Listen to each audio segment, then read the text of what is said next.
Hello hi friends, welcome to my channel cooking with Deepali. या चॅनलमध्ये तुम्हा सर्वांचं खूप खूप स्वागत आहे. तर फ्रेंड्स, दीपाली रेसिपी या चॅनलमध्ये तुम्हा सर्वांचं मनापासून खूप खूप स्वागत आहे. तर फ्रेंड्स, आज मी तुमच्यासाठी घेऊन आले आहे उपवासासाठी एक अशी झटपट आणि चविष्ट साबुदाणा रेसिपी, जी फक्त काही मिनिटात तयार होईल. पण त्याआधी एक महत्त्वाची गोष्ट, अनेक वेळा तुमचा साबुदाणा खिचडी किंवा इतर पदार्थ करताना साबुदाणा चिकट होतो का, गिचका होतो का किंवा मोकळा राहत नाही का? पण आज मी तुम्हाला असे काही सोपे टिप्स सांगणार आहे, ज्यामुळे तुमचा साबुदाणा प्रत्येक वेळी मोकळा आणि दाणेदार अगदी परफेक्ट असा बनेल. ही रेसिपी उपवासासाठी तर उत्तम आहेच, पण चवीला सुद्धा इतकी भन्नाट आहे की घरातील लोकसुद्धा आवडीने खातील. तर चला तर मग आज आपण आजच्या रेसिपीला सुरुवात करूया. तर फ्रेंड्स, काही मी तुम्हाला महत्त्वाच्या टिप्ससुद्धा सांगणार आहे. तर तुम्ही इथे बघितलंच असाल, मी स्टार्टिंगला काही पापड भाजून घेतले आहे उपवासाचे, आणि त्यानंतर तोंडी लावण्यासाठी इथे शेंगदाणे तळून घेत आहे. तर फ्रेंड्स, एकादशी असल्यामुळे मी इथे फराळाचं बरंच काही केलं होतं, जेणेकरून सकाळ आणि संध्याकाळचा फराळ एकच टाईममध्ये आम्ही करत असतो. तर अशा प्रकारे मी तोंडी लावण्यासाठी इथे शेंगदाणे तळून घेतले आहे आणि त्यानंतर काही मिरच्यासुद्धा तळून घेणार आहे. तर अगोदर मी काही पळी पापड तळून घेतले आहे, त्यानंतर काही बटाटा पापडसुद्धा तळून घेतले आहे. तर अशा प्रकारे आता मी मिरची तळून घेत आहे. पापड आणि शेंगदाणे मिरची तळून घेतल्याच्या नंतर आपल्याला आता साबुदाणा रेसिपी बनवून घ्यायची आहे. तर अशा प्रकारे तुम्ही इथं बघू शकता, मी हिरवी मिरची काही प्रमाणात अशी तळून घेतलेली आहे आणि जास्त लाल नाही केल्या आणि जास्त कच्च्यासुद्धा नाही ठेवल्या. तर अशा प्रकारे शेंगदाण्यासोबत हिरवी मिरची खायला एकदम टेस्टी आणि तोंडाला चव अशी येते. तर अशा प्रकारे तुम्ही इथं बघू शकता, मी शेंगदाण्यावरती हिरवी मिरची टाकून घेतली आहे. त्यानंतर आपण उपवासाचं मीठ टाकून, शेंद मीठ टाकून ते आपण उपवासाच्या साबुदाण्यासोबत तोंडी लावायचं म्हणून खाऊ शकता.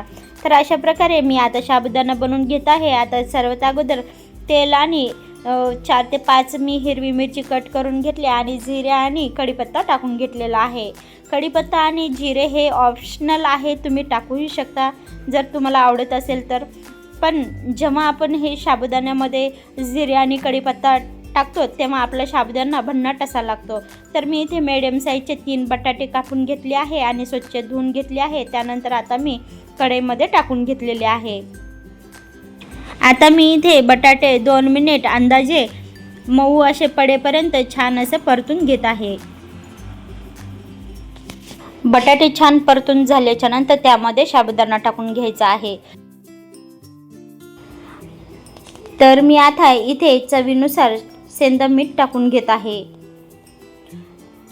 तर अशा प्रकारे सेंधा मीठ टाकल्याच्या नंतर परत एकदा आपण बटाटे छान असं मिक्स करून घ्यायचं आहे आणि छान असं बटाटे मऊ झाल्याच्या नंतर त्यामध्ये साबुदाणा टाकून घ्यायचा आहे. साबुदाणा भिजत घालण्याची विधी. तर फ्रेंड्स, बऱ्याच जणांकडून साबुदाणा हा चिकट होतो. तर तो कशामुळे होतो? कारण आपण जास्त पाणी टाकलं किंवा त्यामधलं पाणी नाही काढलं आणि रात्रभर आपण पाण्यामध्ये जर साबुदाणा भिजत घातला तर साबुदाणा चिकट होतो. तर मी तुम्हाला सोपी ट्रिक सांगते, जेणेकरून तुमचा साबुदाणा कधीच चिकट होणार नाही. अशा प्रकारे तुम्ही इथं बघू शकता, किती मोकळा मोकळा असा झालेला आहे, एकदम सुटसुटीत असा साबुदाणा. तर अशा प्रकारे मी इथे साबुदाणा टाकून घेतले. तर साबुदाणा कसा भिजत घालायचा, तर साबुदाणा 2 ते 3 वेळेस स्वच्छ असं पाण्याने धुवून घ्यायचा आहे.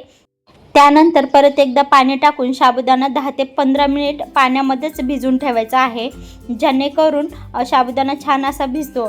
आणि 15 ते 20 मिनिटानंतर साबुदाण्यातलं सर्व पाणी काढून टाकायचं आहे. त्यानंतर साबुदाणा तसाच झाकून ठेवायचा आहे बिना पाण्याचा. त्यानंतर 2 ते 3 तास साबुदाणा छान असा फुलून जातो आणि मोकळा आणि सुटसुटीत असा बनतो. तर अशा प्रकारे मी इथे 1 वाटी भाजलेल्या शेंगदाण्याचं ठोसर असं कूट टाकून घेतले आहे. आपण जर शेंगदाण्याचं कूट थोडंसं जाडसर असं साबुदाण्यामध्ये टाकून घेतलं तर साबुदाणा खाण्यासाठी एकदम चविष्ट आणि चवदार असा लागतो. कारण शेंगदाण्याचे थोडंसं ठोसर कूट दातामध्ये जेव्हा येतं तेव्हा साबुदाणा खाण्यासाठी मजेशीर असे मजेदार असा लागतो. तर अशा प्रकारे मी इथे छान असं कूट टाकून घेऊन छान असं मिक्स करून घेतले आहे. आणि आता 4 ते 5 मिनिट मिडियम गॅसवरती आता हा साबुदाणा वाफून घेते. तर अशा प्रकारे मी इथे प्लेट ठेवून घेतली आहे. 5 ते 6 मिनिटानंतर मी इथे साबुदाणा उघडून घेतलं आहे. तर अशा प्रकारे आपलं साबुदाणा बनवून तयार झालेला आहे. तर फ्रेंड्स, तुम्हाला आता मी काही महत्त्वाच्या टिप्स सांगणार आहे. तर फ्रेंड्स, काही मैत्रिणी आपल्या काय करतात, साबुदाण्यामध्ये खूपच कमी बटाटे टाकतात आणि कूटसुद्धा खूप कमी प्रमाणात टाकतात, जेणेकरून तुमचा साबुदाणा अजिबात असं चविष्ट आणि चवदार लागत नाही.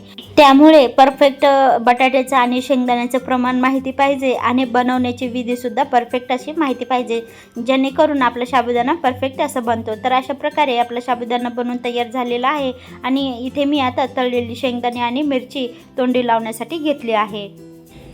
तर फ्रेंड्स, अशा प्रकारे आपली फराळाची थाली बनवून तयार झालेली आहे. कशी वाटली तुम्हाला आजची ही रेसिपी? आवडली असेल तर लाईक करा आणि येणारी रेसिपीज बघण्यासाठी आपल्या चॅनलला सबस्क्राईब करा. तर आपण पुन्हा भेटूया पुढच्या रेसिपीमध्ये. तोपर्यंत धन्यवाद. थँक्यू. Bye bye.